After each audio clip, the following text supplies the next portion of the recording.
We've all made mistakes. And you know that amazing story in the Bible, but it tells something very, very important in when the Lord talks about, let me see if I can find it here, about, we call it the prodigal son.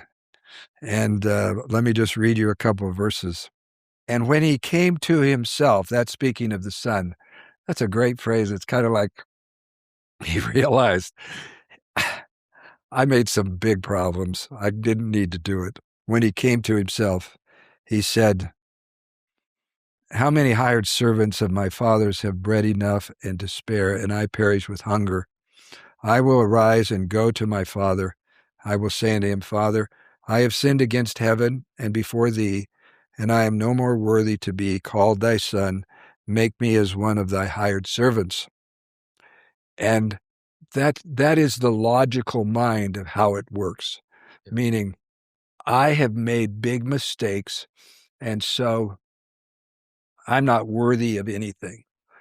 But the Lord said something that has always impressed me in the Old Testament. He said, as the heavens are higher than the earth, so are my thoughts higher than your thoughts, and my ways higher than your ways.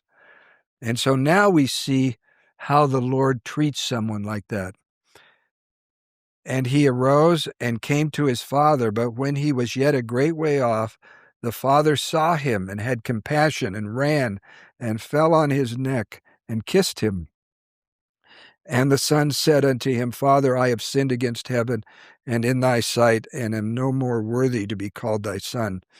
But the father said to his servants, bring forth the best robe and put it on him, and put a ring on his hand and shoes on his feet, and bring hither the fatted calf and kill it, and let us eat and be merry. I'm hoping that people say, I'm not lost. When the Savior says over and over again, come unto me, come unto me. And he's always bidding us to be a little better, change a little bit. If it takes you a while, I have a lot of patience. Just make progress. Don't move away from me, move toward me. Change some of the bad habits you have. Be more true to who you are. Be more unselfish in your life. Believe in me more. Trust in me more.